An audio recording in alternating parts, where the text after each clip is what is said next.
All right, it's a terrible November morning. Actually, it's pretty nice out. Stuff isn't frozen. It's raining. It's November 1st. So I'm just doing a quick survey of the bird feeder sitch in my yard. Here's one feeder. It has like minimal interest. Birds aren't super into it. Okay, let's mosey on into the backyard to see what's cooking. Okay, notice I did not clean the yard. Sure, I'm a little bit lazy, but also I left all of this stuff because these are purple coneflower, and they have seeds on them, and certain birds like goldfinches enjoy the seed pods, so I left them there in case anyone wants a little seed snack. You might be asking yourself, Miss, why didn't you clean up your yard? And I would tell you it's because of the bees.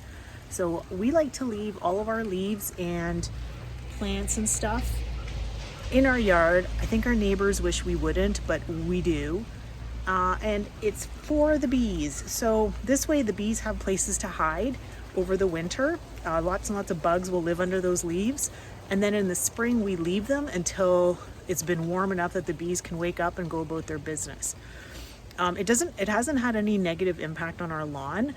We did that last year, and you can see underneath all of our leaves, the lawn looks good. So the lawn was happy with it, and I think the bees liked it too.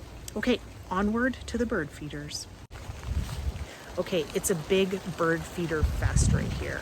So you can see up in that corner, like up there, I put up a little, it's called a bird cake. It's not like a cake made out of birds, but it's like a cake that birds would enjoy. So it has nuts and seeds in it. Then I've got my big feeder here. I think it keeps the squirrel out. I mean, I don't even want to keep the squirrel out. I love him. I'm hoping that he enjoys some bird cake. Then I've got two suet feeders. You can't really see them. Oh yeah, one there and then one on the other side. So the suet feeders are good, especially as the weather gets colder, because it's mostly fat. And these ones, I believe, are fruit and nut. So like sounds delicious for sure.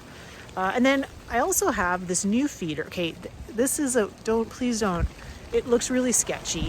I know, this weird wooden thing. Like, what do I do, torture people? No, this is like Mr. Donato's canoe rack that he built for the summer, but the canoes are in storage. So now I hang things off of it, like my laundry. Just joking. No, I do hang this bird feeder. So this bird feeder is kind of fancy because it's two sides.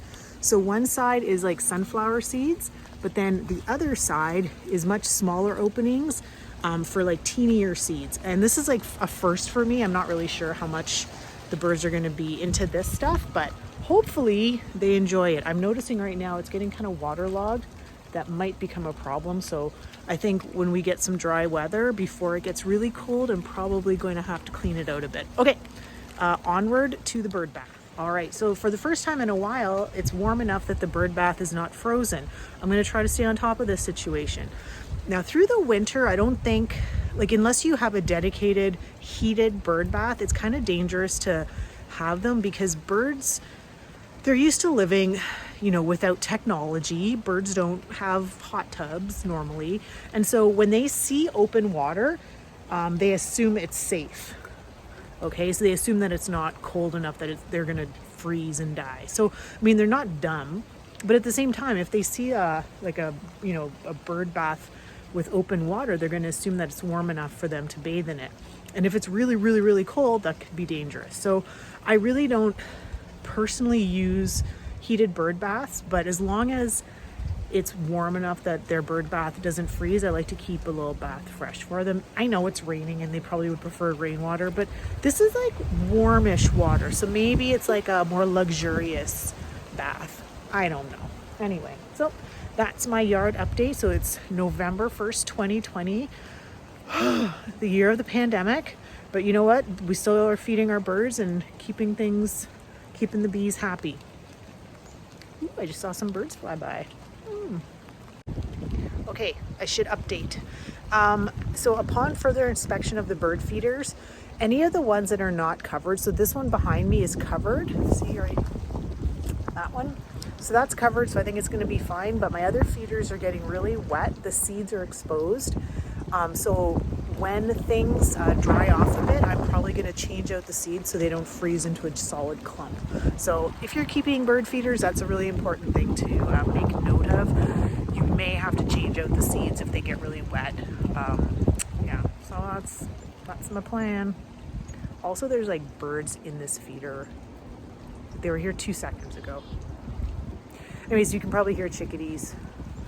I suspect they're directing me to do something. Okay, that is it.